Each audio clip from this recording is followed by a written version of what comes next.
Bonjour et bienvenue sur la chaîne Deux roues dans la tête. Vous avez vu, on est avenue Foch, en plein Paris. Et la personne qu'on va rencontrer, un certain Denis, est un véritable passionné de deux roues, mais en l'occurrence, le type de passionné de road trip. Mais celui-là est particulier parce que il est un peu extrême en road trip. Et il a infligé à sa belle-mère quelque chose d'assez particulier. Allez, on le rejoint.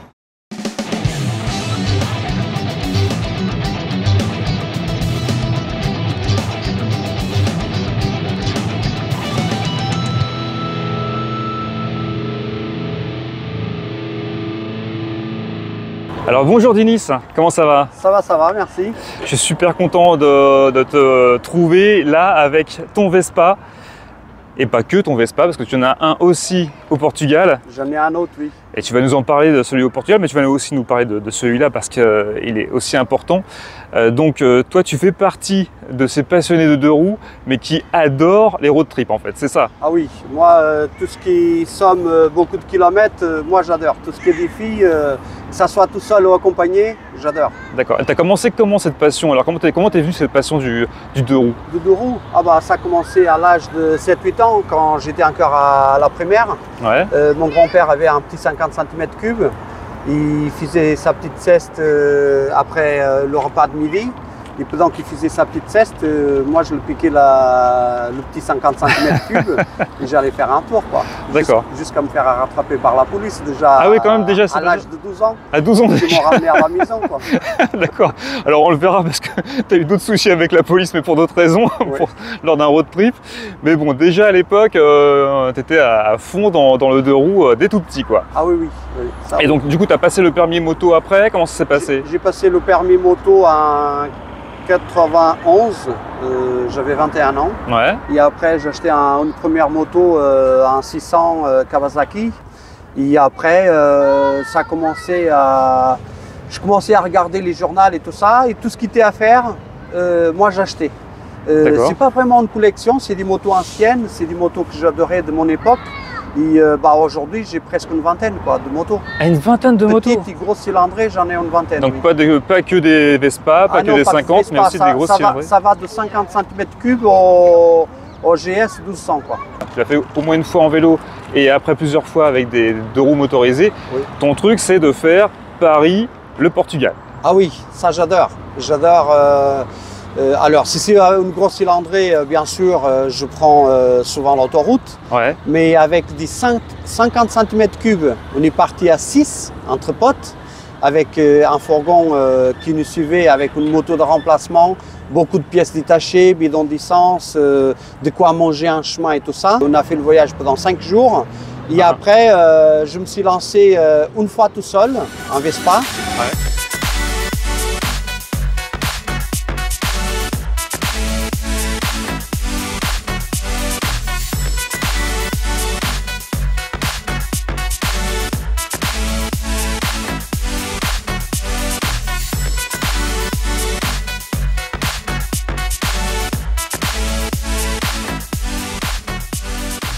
Alors, sans assistance, sans rien. Ça, c'est audacieux quand même. Ça, c'était en 2018 que je me suis lancé tout seul.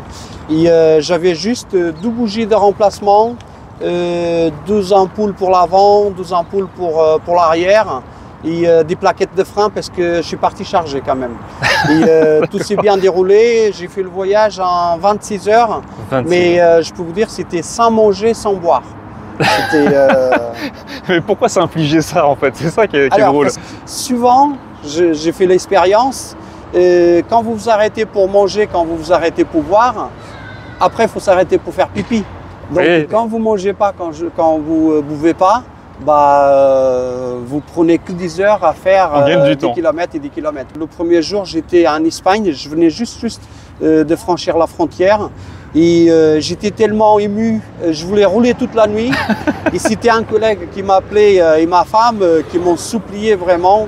Et donc ils m'ont découragé. Je me suis arrêté, j'ai cherché un hôtel et j'ai dormi sur l'hôtel. Mais en fait, j'ai pas très bien dormi parce qu'à 4 heures du matin, j'ai pris le scooter et je suis reparti. C'est incroyable. C'est incroyable. Alors pourquoi cette envie? C'est le goût du challenge? J'ai pas d'explication, quoi. J'aime bien être sur j'aime bien être sur le deux roues et j'aime bien faire des kilomètres. Comme tu disais, tu as le permis moto, tu as des motos puissantes qui sont notamment les BMW GS qui sont parfaites pour avaler les kilomètres. Oui. Et malgré tout, tu prends du plaisir à t'infliger le trajet avec une Vespa qui est à la base un véhicule très économique qui n'a jamais été fait pour faire des road trips. Non, c'est vrai que quand je fais des petites portions d'autoroute, c'est pas agréable et c'est même gênant pour les autres véhicules parce qu'on coupe la voie. On n'avance pas, quoi. Oui, ça va pas trop vite, quoi. Voilà, la vitesse limitée d'un Vespa 125 comme ça, c'est à peu près 80 km/h au max. Oui, maximum, quoi. En fait, comme je l'avais fait seul en 2018, cette fois-ci, je voulais le faire accompagné, mais avec ma belle-mère. Ça, c'est incroyable. Tu as fait donc le trajet Paris-Portugal avec la belle-mère salariée du Vespa et les bagages. Qui va fêter 86 ans. 86 ans. Donc je lui ai offert le voyage parce que quand elle était jeune, elle aimait bien la moto aussi. Ah oui. Souvent quand je pars en vacances, on fait des petits trajets, on fait des petites promenades avec elle, en moto, en Vespa et en moto, ça dépend. Et donc quand je suis descendu en 2018 avec celle-là, on mangeait ensemble et elle m'a dit la prochaine fois je prendrai bien la place derrière. Ah oui, donc à la base c'est elle qui a demandé? Oui, c'est elle qui m'a dit comme ça et moi je n'ai pas répondu. Plus tard j'ai parlé avec ma femme et mes filles. Je dis je vais offrir un voyage en moto à ta maman. Elle dit mais t'es fou quoi, tu crois qu'elle va accepter? Je dis je vais quand même essayer, je vais le proposer. Et donc du coup, on est passé les fêtes fin d'année avec elle et je lui ai dit écoutez le voyage c'est pour bientôt, acheter 2 paires de pantalons assez épais, 2 pulls assez épais et moi j'ai tout le reste pour vous et le voyage c'est pour bientôt. Et donc comme notre motoclub au Portugal il fêtait son 25e année. Oui, parce que ça aussi, c'est que ton road trip, c'était faire Paris, le Portugal, mais pour aussi un objectif, c'est l'événement de cette association.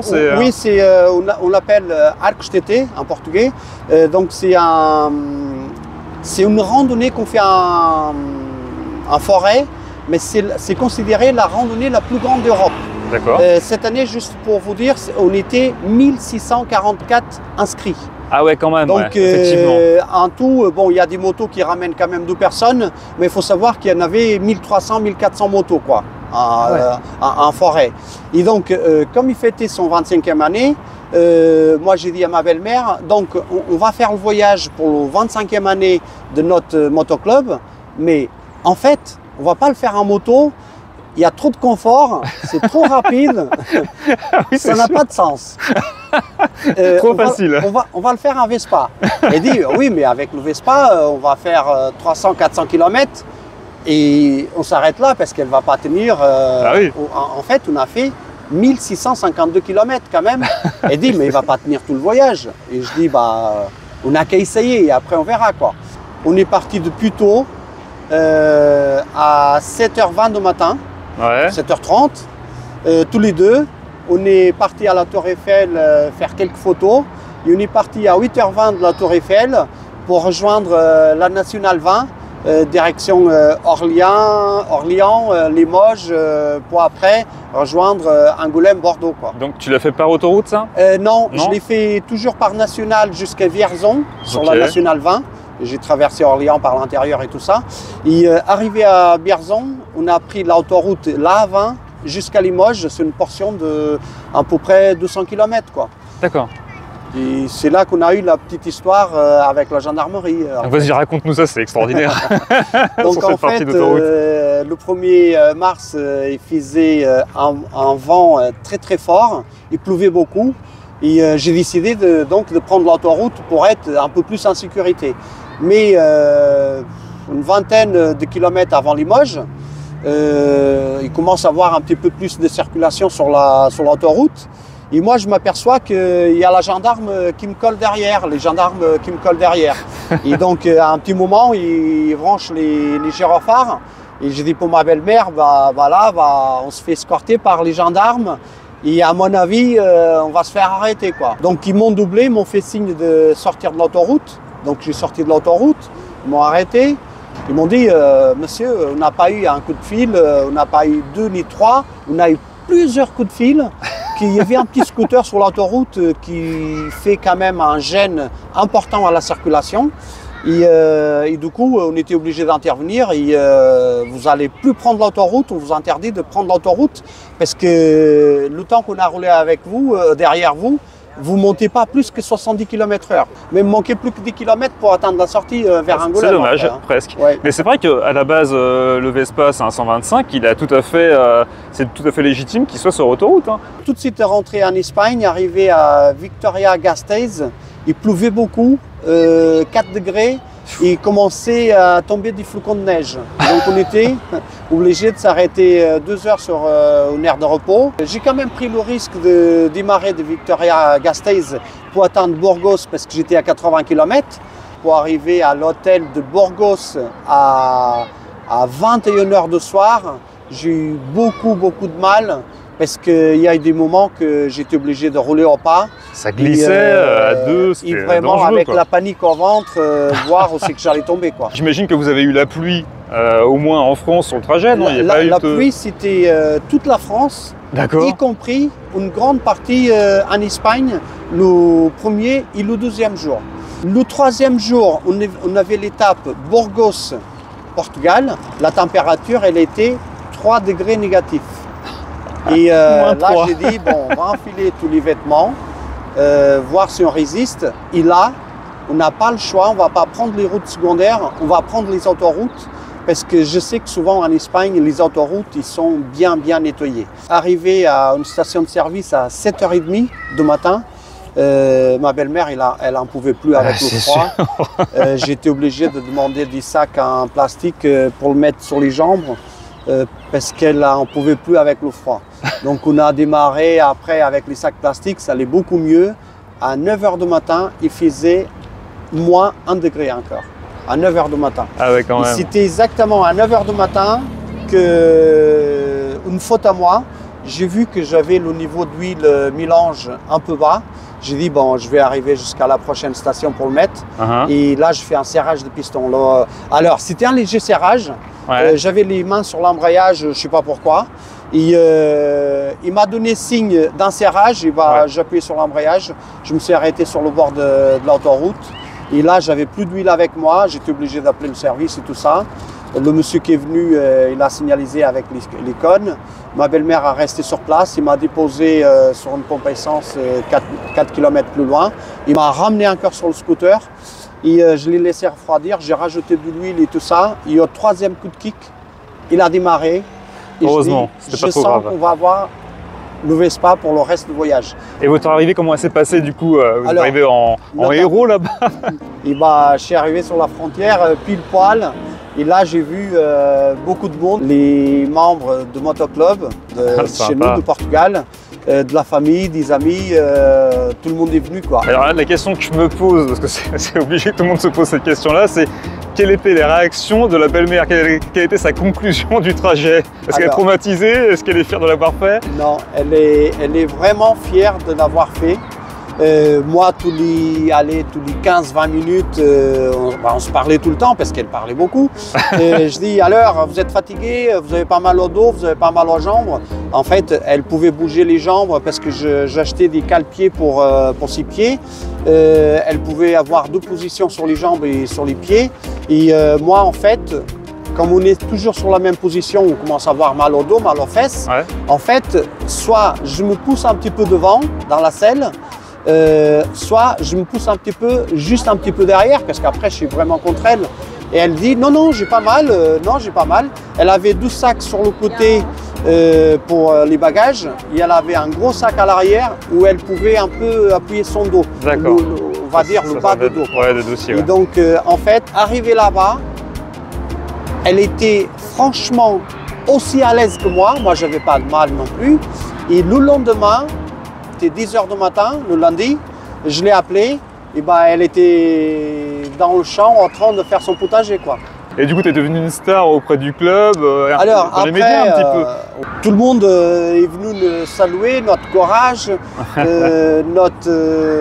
en fait, c'était plutôt pourquoi vous avez fait ça? Pourquoi avec un temps comme ça? Je dis, bah, le faire en été, tout le monde peut le faire. Le faire à deux, tout le monde peut le faire. Mais le faire avec une personne de 86 ans, c'est fou. Moi je trouve que c'est un peu original quand même. Donc c'est ça, c'était le goût du challenge en fait. Ouais. Et alors du coup, ça t'a pas démotivé? Tu as d'autres projets pour continuer à faire ces road trips en Vespa? On a d'autres projets mais que on ne voudrait pas en parler quoi. Parce pour l'instant c'est secret. C'est un peu faux aussi. Hein. C'est un peu faux aussi. Ce sera encore du road trip, j'imagine? C'est encore du road trip et c'est aussi beaucoup de kilomètres. Hein. D'accord, ok. Bah, du coup, affaire à suivre. Merci beaucoup de nous avoir partagé ce moment incroyable, cette aventure incroyable. C'est un plaisir. Hein. Et j'espère que ça vous a donné aussi goût du voyage, du road trip en 2 roues. On se retrouve dans un prochain épisode. En attendant, on est sur les réseaux sociaux. Si vous voulez vous aussi partager vos road trips, n'hésitez pas à nous écrire. On est sur Instagram, sur Facebook. À bientôt. Ciao, ciao. Merci. De rien.